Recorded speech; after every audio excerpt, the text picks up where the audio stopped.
Viridian, The Green Guide, by Clouds. My Head in the Clouds Not Coming Down. Read by Oakshadow 5. Chapter 28. Damage Control. Summary. Shota updates Amplifier and Tsukauchi. Shota really wished he could just crawl into his sleeping bag and pass out, but unfortunately he had paperwork. Maybe Tsukauchi would let him finish it another day? No, he'd put that yesterday, so if he skipped out again that would just mean more work later, which was illogical. None of that meant he had to be happy about having to listen to Amplifier's incessant rambling next to him, though. Yeah, so I still totally missed that bartender. I wonder what happened to him, she said as she finished whatever story Shota had been ignoring. He had the most awesome quirk too. I think it was called remote vision or something. Basically, as long as he knew where something was, he could see it. No one could get up to anything in that club. How's your redemption group going these days? Tsukauchi asked, and Shota sent him a half-hearted glare. The woman had just finished the story, and now he was encouraging her to start a new one. Couldn't they just do their paperwork in peaceful silence?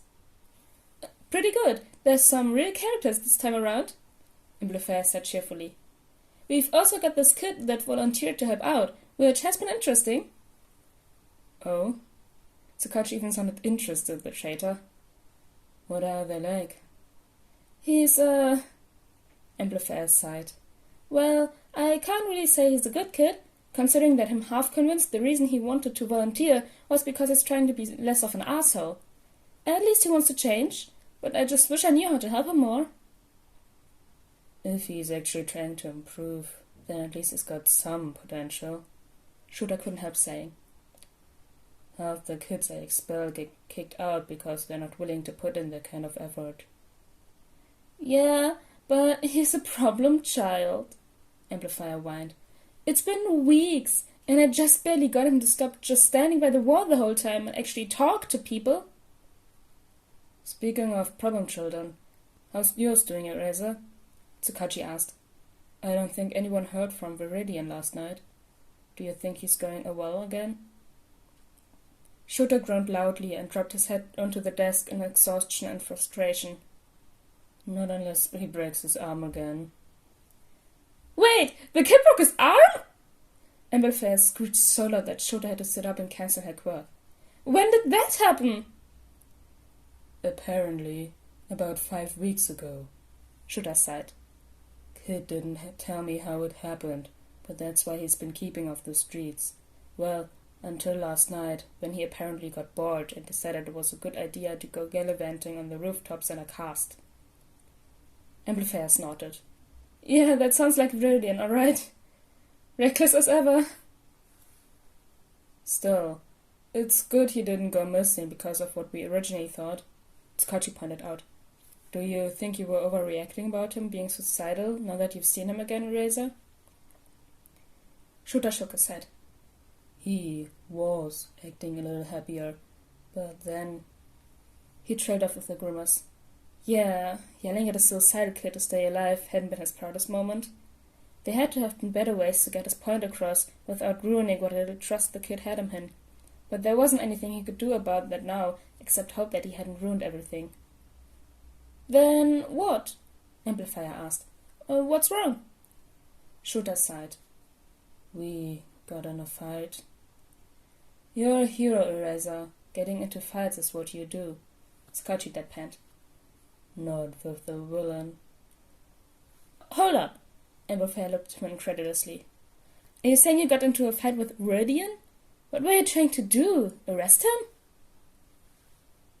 I was trying to get him to drop it, Shota growled. Look, long story short, Queen Bee is back, which means that the villain factory is making a move, and Viridian is knee-deep in it.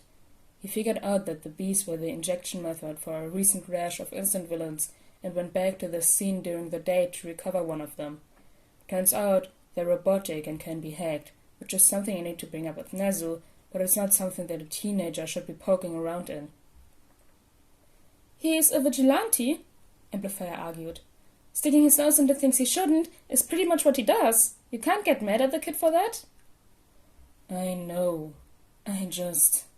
He sighed. When he disappeared, I seriously thought the kid was dead. I was looking at obituaries just to make sure he wasn't in them. I don't want to have to go through that again. Or worse, worry about him getting kidnapped and experimented on, just because he ran headfirst into a situation he wasn't equipped to deal with. Vigilantes deal with petty crime, not highly organized villain groups. You think the villain factory is going to start running experiments again? Scotchy sounded worried. Should we be expecting more next-level villains? The kid thinks the factory is probably moving on to the next phase in their experiment, and I'm inclined to agree with him, Shota said. Whatever that next phase is, I can guarantee that it won't be pretty. Sukachi let out a deep exhale. Okay, I'll let the police know to be on high alert. If we see anything that even seems like it could be the villain factory, we'll let you know right away. Thanks, Shota said. Now, I just need to get the kid to talk to me again. Hopefully after he gets his cast off.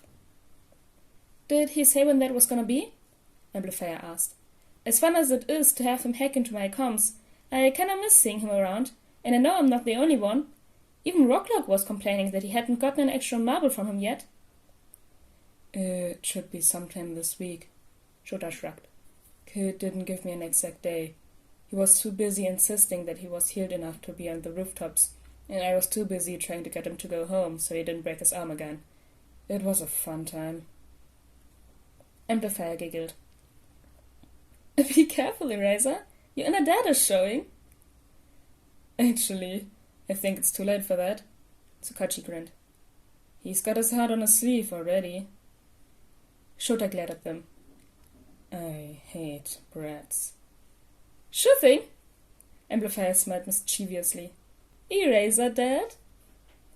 Shota activated his quirk as Amplifier and Tsukachi had the audacity to laugh at him. Either get me coffee or get the fuck out. Dr. Daruma Ujiko sighed as he looked at the feral.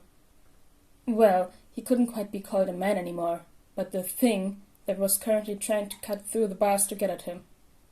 Despite their success in modifying the subjects' bodies, their minds were another problem entirely. Or maybe it was just this specific subject. Crabs weren't naturally the most intelligent creatures after all. The doctor didn't have any problems forcing mutations on the subjects, especially not in subjects like this one that had a natural mutative aspect to the quirks. It was a simple enough task with a high enough quantity of trigger and other drugs, all of which Sensei was more than willing to provide. No, the problem came from the natural limits of the quirk itself.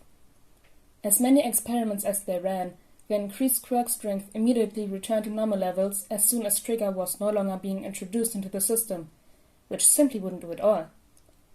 Sensei wanted a tool that could showcase his prowess at the moment's notice, without the need for constant assistance from chemicals, so that was what he would get.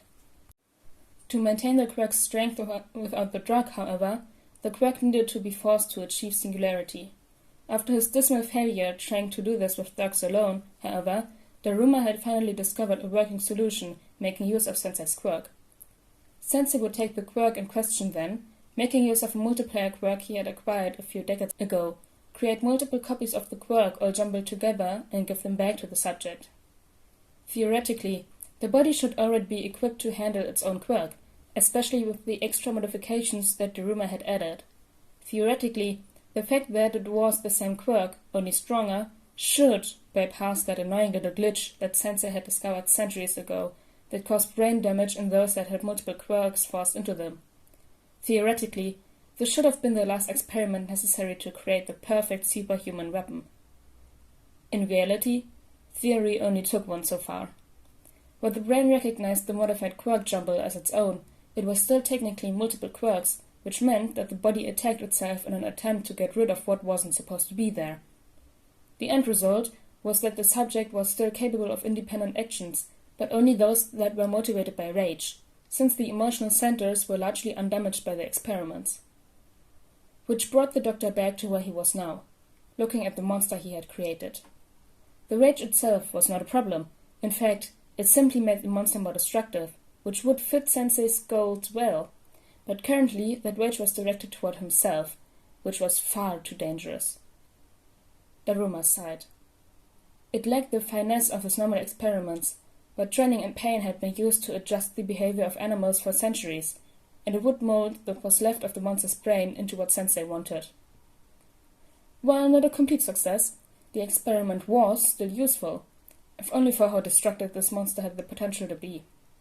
Not to make it follow orders.